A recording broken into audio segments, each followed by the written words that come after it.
অসীম দয়ালু এবং পরম করুণাময় মহান আল্লাহ তাআলার নামে শুরু করছি। পবিত্র আল কোরআনের ৯৪তম সূরা সূরা আল ইনশিরাহ, যার অর্থ বক্ষ প্রশস্তকরণ। এই সূরার প্রথম ৪টি আয়াতের মধ্য দিয়ে মহান আল্লাহ তাআলা মহানবী হযরত মুহাম্মদ সাল্লাল্লাহু আলাইহি ওয়াসাল্লামকে স্মরণ করে দিয়েছেন আল্লাহ তাআলা কীভাবে তার উপর নিয়ামত বর্ষণ করেছেন।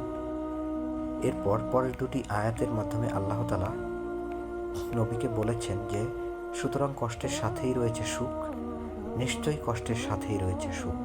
অর্থাৎ একই ধরনের দুইটি আয়াত নাজিলের মধ্য দিয়ে আল্লাহ তাআলা নিশ্চয়তা বা গুরুত্ব প্রদান করেছেন এই কথার যে কষ্টের সাথেই সুখ বা স্বস্তি রয়েছে। এটি একটি অনুপ্রেরণামূলক আয়াত এবং এর পরের দুটি আয়াতে বলেছেন, অতএব যখনই তুমি অবসর পাবে তখনই কঠোর ইবাদতে রত হও আর তোমার রবের প্রতি আকৃষ্ট হও। অর্থাৎ যে দুটি আয়াত প্রেরণামূলক ছিল সেই দুটি আয়াতের সাথে আল্লাহ তাআলা দুটি শর্তও যুক্ত করেছেন। এখন সবচেয়ে বিবেচনার বিষয় হচ্ছে বর্তমানে ফেসবুক, টিকটক, ইউটিউব এর শর্ট ভিডিওগুলোতে অনেকেই এই আয়াত দুটিকে ব্যবহার করে প্রকাশ করেন এবং অনেকেই যখন হতাশাগ্রস্ত মানুষ এই আয়াতের উপর ভরসা করে মানসিক স্বস্তি অনুভব করেন যে নিশ্চয়ই তার কষ্টের পর স্বস্তি রয়েছে। এরপর যখন মানুষ তার সেই কষ্ট থেকে স্বস্তির জায়গা খুঁজে না পায় তখন হতাশ হয় এবং অনেকে কুফরির আচরণ করে কিংবা উদাসীনতা অবলম্বন করে। কিন্তু প্রকৃতপক্ষে পবিত্র আল কোরআনের শিক্ষা এমনই, আল্লাহ তাআলা মানুষকে তার প্রতি আল্লাহ তাআলা নাজিলকৃত নিয়ামত সমূহ যেমন স্মরণ করতে বলেছেন, তার জন্য শুকরিয়া আদায় করতে বলেছেন। যখন তার জীবনে দুঃখ, কষ্ট, দুর্দশা বা হতাশাময় সময় আসে তখন প্রেরণা প্রদান করেছেন যেন মানুষ ধৈর্যশীল হয়ে সেই সময়কে অতিবাহিত করে এবং সেই সময় আল্লাহ তাআলার ইবাদতে কঠোরভাবে নিজেকে নিয়োজিত করে, কঠোরভাবে আল্লাহর স্মরণে নিজেকে সমর্পিত করে।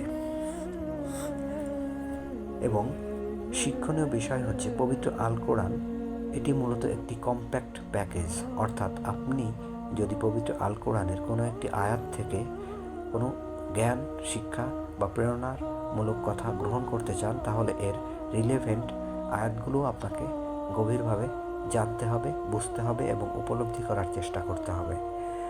যেমন পবিত্র আল কোরআনে আল্লাহ তাআলা এভাবেই সতর্ক করেছেন যে যদি তোমরা বা কেউ আল্লাহ তাআলার পবিত্র আয়াত কোরআনের কিছু আয়াত বিশ্বাস করে এবং কিছু আয়াত অবিশ্বাস করে তাহলে তাদের জন্য এই দুনিয়া এবং পরকালে ভয়াবহ শাস্তির কথা বলেছেন।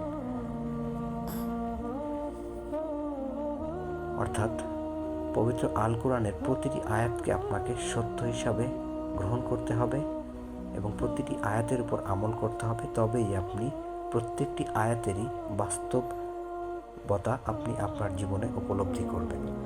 আর সাধারণ মুসলিম হিসাবে আপনি পবিত্র আল কোরআন থেকে কখনোই দূরে যাবেন না। প্রতিনিয়ত কোরআনের আয়াতসমূহ আপনি অধ্যয়ন করেন, সরল অর্থগুলো বোঝার চেষ্টা করেন, রিলেভেন্ট আয়াতগুলো পাঠ করেন, অর্থগুলো মেলানোর চেষ্টা করেন। আপনি আপনার মনের মধ্যে নিশ্চিত জ্ঞান, উপলব্ধি, অনুভূতি অনুভব করবেন। কারণ প্রকৃতপক্ষে মানুষকে দেওয়া প্রজ্ঞার একমাত্র মালিক মহান আল্লাহ তাআলা, আর সেই সবচেয়ে বেশি সফল যে প্রজ্ঞা লাভ করতে সক্ষম হয়। আর এই প্রজ্ঞা লাভের জন্য প্রয়োজন পবিত্র আল কোরআনকে হৃদয়ে ধারণ করা, এর আয়াতসমূহকে বিশ্বাস করা এবং সাধ্যমতো আমল করার চেষ্টা করা। আল্লাহ আমাদেরকে সেই